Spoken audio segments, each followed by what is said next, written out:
O homem não viverá só de pão, mas de tudo o que sai da boca do Senhor viverá o homem. Deuteronômio 8, verso 3. Que uso devemos dar à palavra de Deus? Devemos viver dela. Um dia, em New Forest, eu estava sentado debaixo de uma árvore de faia. Eu gosto de olhar para as faias e estudá-las, como faço com muitas outras árvores, pois cada árvore tem suas peculiaridades e hábitos, suas maneiras especiais de torcer seus ramos, de fazer crescer sua casca, de abrir suas folhas e assim por diante.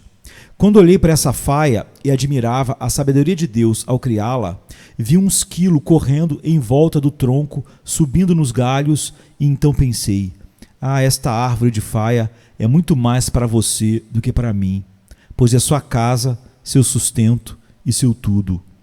Seus grandes ramos eram as ruas principais da sua cidade, e seus pequenos ramos eram como veredas.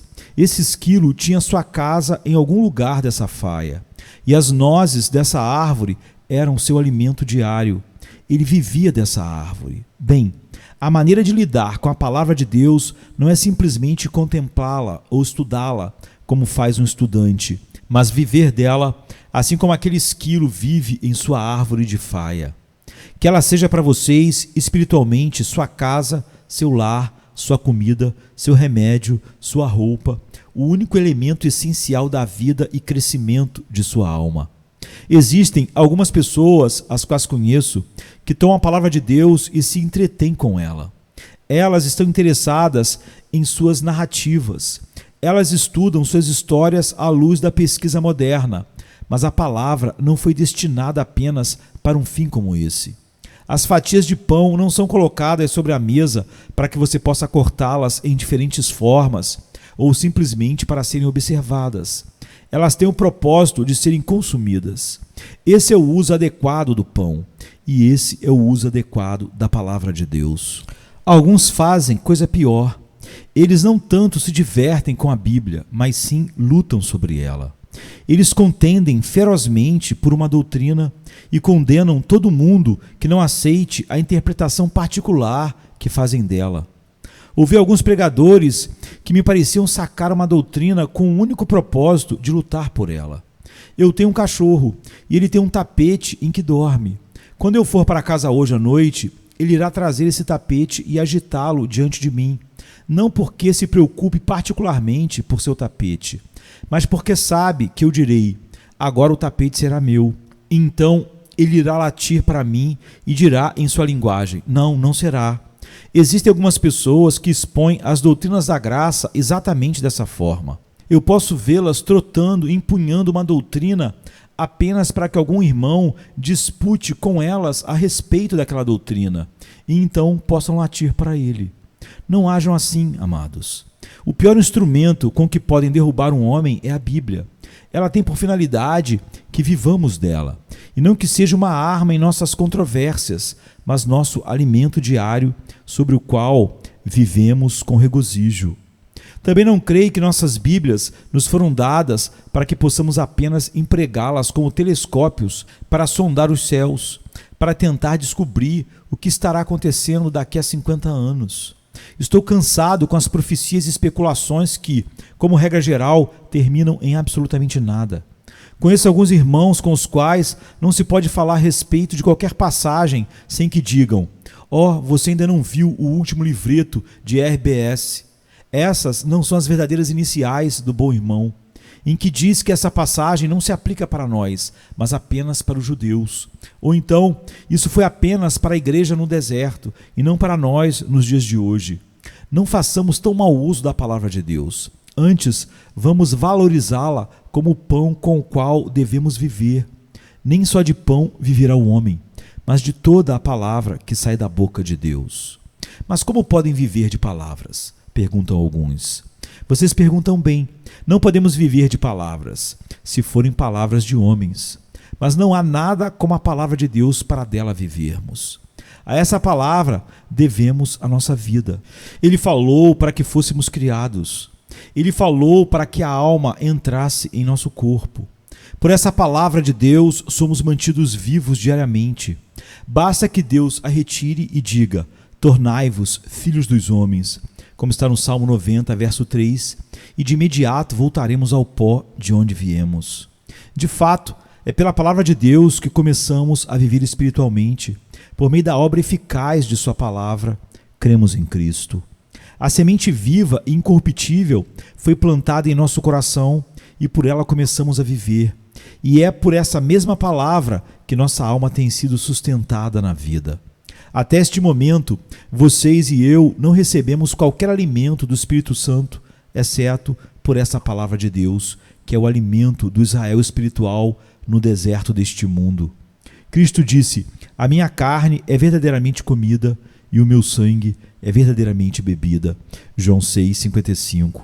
E é por ele, como a palavra de Deus, que a nossa vida há de crescer ainda mais. Não há qualquer desenvolvimento do cristão que lhe venha de qualquer outra maneira, senão pela palavra de Deus, encarnada ou inspirada. Aquele que falou e fomos criados, deve nos falar para que sejamos ainda mais fortalecidos. A fé é dom de Deus, mas assim também a segurança. A primeira centelha de vida é o dom da graça de Deus, mas assim também a chama seráfica do zelo. Tudo isso provém da palavra de Deus. E quando estivermos prestes a entrar no céu, o último toque que nos aperfeiçoará não será dado por qualquer cinzel, mas pela palavra de Deus. Nosso Senhor orou por seus discípulos: santifica-os na verdade, a tua palavra é a verdade, em João 17:17. E essa palavra completará todo o processo. Vejam então, amados, de que o mais íntimo do seu espírito deverá viver da sagrada palavra de Deus. Irmãos e irmãs, acaso poderia lhes perguntar se estão todos suficientemente conscientes dessa grande verdade? Vocês nunca receberam a vida espiritual por seus próprios sentimentos. Foi quando creram na palavra de Deus que vocês viveram. E nunca alcançaram qualquer incremento da vida espiritual e crescimento em graça por seus próprios sentimentos ou por suas próprias obras. E isso deverá ser por fé nas promessas e por alimentar-se da palavra. Não há qualquer outro alimento para suas almas. Tudo mais, ao final, provará ser apenas cascas. Portanto, estão com fome? Venham e alimente-se da palavra. Você retrocedeu? Venha e alimente-se novamente da palavra. Deus cura o seu povo alimentando-o. Como assim? Você pergunta. Quando a igreja em Laodiceia não era nem fria nem quente, de modo que Cristo sentia que devia vomitá-la da sua boca, ainda assim ele disse ao anjo da igreja que: eis que estou à porta e bato. Se alguém ouvir a minha voz e abrir a porta, entrarei até ele e com ele cearei e ele comigo. Apocalipse 13:20. E eu me atrevo a dizer que não há melhor cura para a mornidão como uma boa ceia com Cristo. Se ele entra e ceia com você e você com ele, sua mornidão desaparecerá imediatamente. Não comece sendo salvo pela fé e então passe a ser salvo pelas obras. Não tente misturar essas duas coisas. Se você é da casa de Sara, não dobre o joelho diante de Agar, nem regresse à escrava, como está em Gálatas 4:21-31. Se você tem vivido da palavra pura e simples, dando-lhe crédito por uma fé viva concedida por Deus, prossiga vivendo da mesma maneira e cresça pela palavra. Alimente-se nela continuamente para que sejam fortalecidos no Senhor e na força do seu poder, como está em Efésios 6:10. Agora olhemos para o que é a adaptação da palavra de Deus para a alimentação de nossas almas. Nem só de pão viverá o homem, mas de toda a palavra que procede da boca de Deus. De toda a palavra.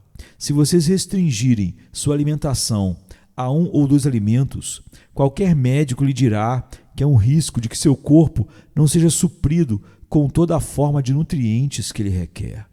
Uma boa variedade de alimentos é recomendada àqueles que querem gozar de uma vigorosa saúde. E nas coisas espirituais, se vocês se limitarem a uma parte da palavra de Deus, poderiam viver dessa parte, mas a tendência seria não atingir a completa saúde espiritual devido à falta de algum nutriente que a palavra lhes teria fornecido se a tivessem usado por completo. Quando o homem se alimenta de toda a palavra de Deus, ele vive no estado mais elevado e mais saudável. Olhem, por exemplo, a doutrina na palavra de Deus. Eu não gosto de doutrina, dizem alguns. Você sabe o que está dizendo? Você é um discípulo, mas não gosta do ensinamento, pois doutrina significa ensinamento. Um discípulo dizer que não gosta de ser ensinado é como se dissesse que não gosta de ser um discípulo. E, de fato, ele não é um discípulo no verdadeiro sentido desse termo. É importante que conheçamos qualquer verdade proclamada na palavra de Deus. Ah, dizem alguns, mas existem algumas verdades que não são importantes. Sim, eu não conheço nenhuma. Nos lugares onde os diamantes são cortados, eles varrem inclusive a poeira, porque o próprio pó dos diamantes é valioso. Na palavra de Deus, toda a verdade é tão preciosa que mesmo a verdade mais ínfima, se é que existe tal coisa, é poeira de diamante, indescritivelmente preciosa. Mas você objeta, eu não vejo que uma tal verdade seja de qualquer uso prático. Talvez você não possa ver, caro amigo, mas é assim. Se eu pudesse escrever a minha própria experiência como pastor desta igreja, poderia lhes mostrar que houve pessoas convertidas a Deus por meio de doutrinas que alguns poderiam ter pensado improváveis para produzir esse resultado. Eu sei que a doutrina da ressurreição conduz os pecadores a Cristo. Também conheço dezenas que foram levadas ao Salvador pela doutrina da eleição. Precisamente o tipo de pessoas que, até onde posso ver, nunca teriam vindo se essa verdade não fosse uma doutrina angular que atingiu seu coração no lugar certo e que se introduziu nas fendas da sua natureza. Eu acredito que tudo o que está na palavra de Deus deve ser pregado, deve ser acreditado e deve ser estudado por nós. Toda doutrina é útil para algum fim ou outro. Se não é alimento, é remédio, e as crianças, às vezes, precisam de um tônico, tanto quanto precisam de leite. Toda planta no jardim de Deus responde a algum bom propósito, por isso devemos cultivá-las todas e não devemos negligenciar qualquer doutrina. No entanto, quando me aproximo da palavra de Deus, encontro que nem tudo é doutrina e descubro que há muito de preceito. Então talvez alguém diga, eu não me importo com preceitos. Estamos habituados a ter um grupo de pessoas chamadas cristãs, entre aspas, que se você pregar sobre qualquer dever de um crente, logo diriam, não podemos suportar a palavra dever, ela contém uma ressonância legalista. Eu me lembro de dizer a alguém que me chamou de um pregador legalista. Isso está muito certo. Legalista quer dizer conforme a lei.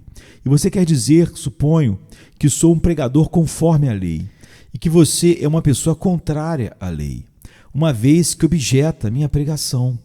Costumava ser assim. Se pregasse sobre a boa sã doutrina, se pregasse sobre os privilégios dos crentes, isso os deixava sobremaneira satisfeitos. Mas uma vez que você comece a pregar sobre as partes práticas da palavra de Deus, logo eles se sentiam ofendidos. Não me surpreende, pois suas consciências lhes picavam pela negligência dessas porções das Escrituras. Contudo, queridos, vivemos sobre os preceitos, assim como sobre as doutrinas, e ambos se convertem em nosso alimento necessário. Vocês sabem o que Davi disse a respeito dos mandamentos do Senhor. Mais desejáveis são do que o ouro, sim, do que muito ouro fino, e mais doces do que o mel e o licor dos favos. Também por eles é admoestado o teu servo, e em os guardar a grande recompensa. Salmo 19, 10 e 11. Bendito seja Deus, pois há também uma grande parte deste livro que se ocupa com promessas. Queridos amigos, estejam bem familiarizados com as promessas. Com frequência, tem comprovado ser útil consultar esse pequeno livro em que o Dr. Samuel Clarke classificou as promessas das Escrituras sob diferentes categorias. É muito útil, quando estão atribulados, recorrer a todas as promessas que são dadas àqueles que se encontram em circunstâncias semelhantes às suas. Por exemplo, para os enfermos, ou para aqueles em situação de pobreza, ou aqueles que sofrem pela calúnia. Ao lerem essas promessas, uma após outra, vocês dizem a si mesmos, esse é o meu talão de cheques.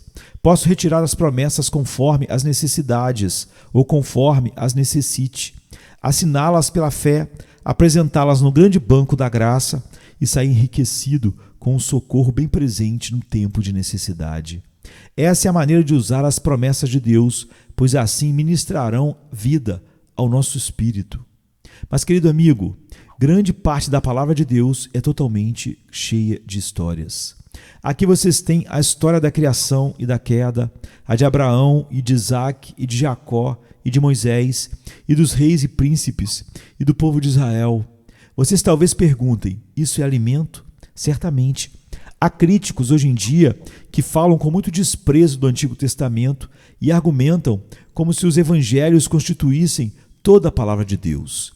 Inclusive, as epístolas são contadas como sendo de qualidade inferior. Mas tudo isso está errado. O homem vive de toda a palavra de Deus. E muitas vezes uma história, dando-nos um exemplo de fé ou uma prova de fidelidade de Deus em ajudar seu atribulado povo, tornando-se um alimento mais adequado do que uma promessa por si só poderia ser. Os homens costumam dizer que há mais força no concreto do que no abstrato.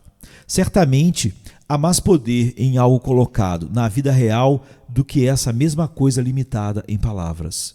Se alguma vez vocês forem à galeria de quadros de Versalhes, vocês poderão percorrer incontáveis galerias com retratos de reis e homens notáveis de diferentes eras, mas ninguém se detém para olhá-los.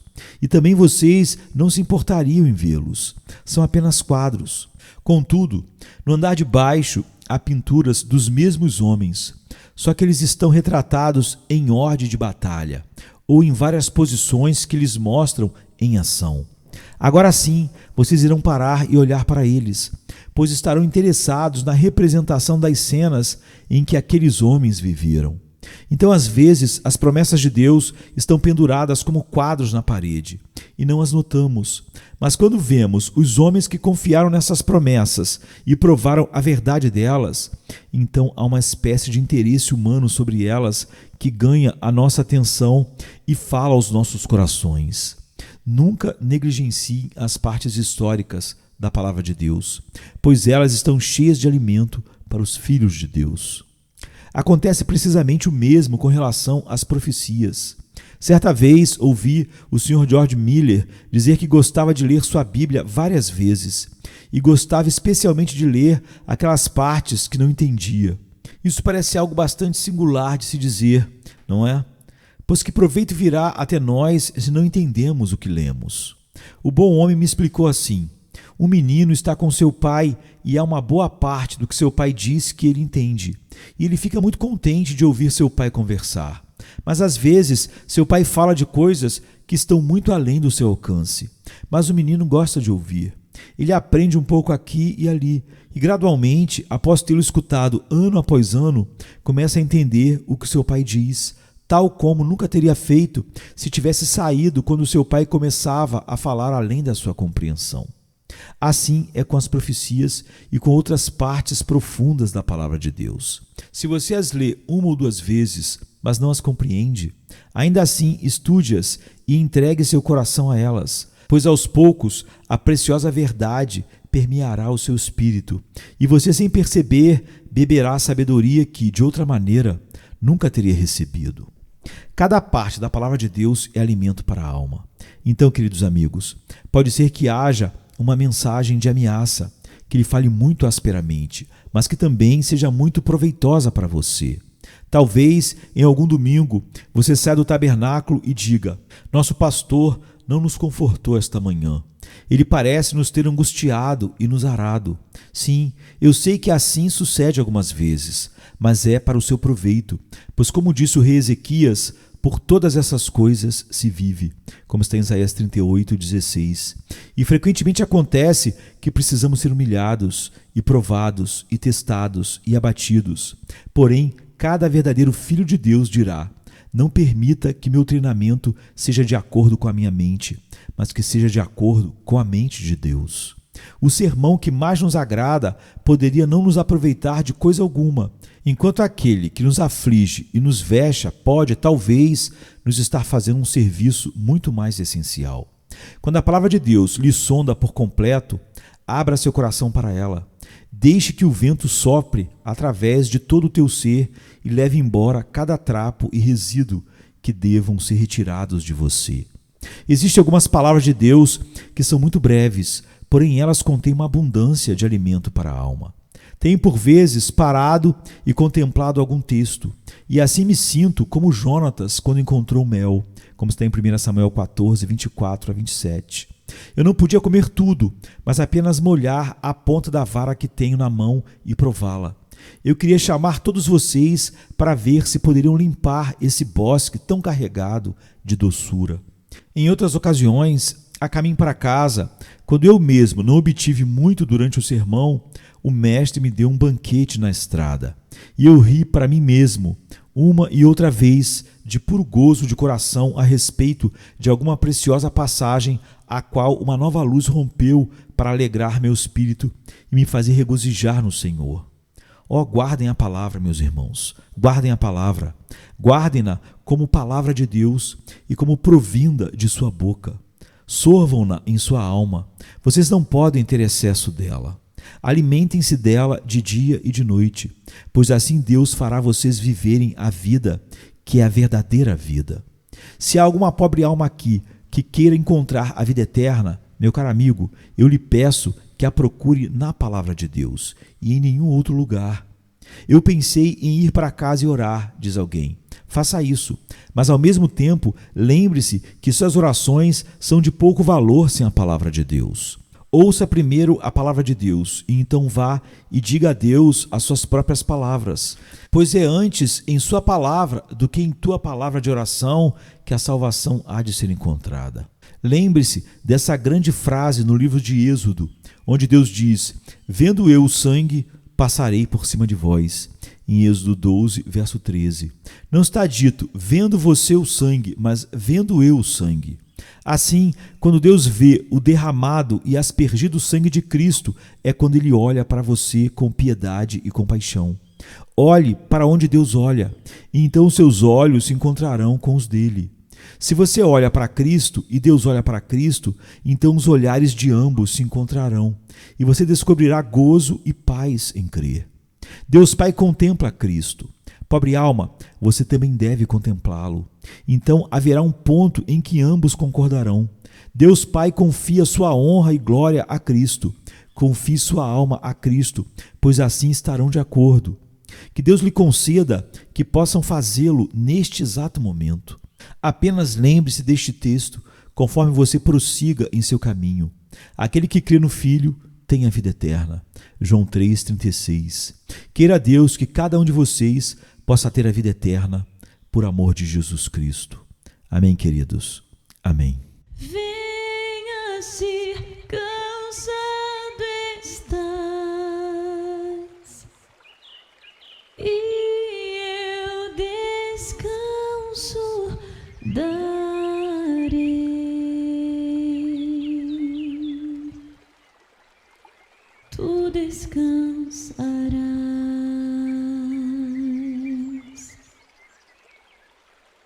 Venha a mim se não tens paz, e eu darei paz sem fim. Terás paz sem fim. O meu jugo é leve, o meu fardo graça dá. Tome tua cruz, te darei a paz.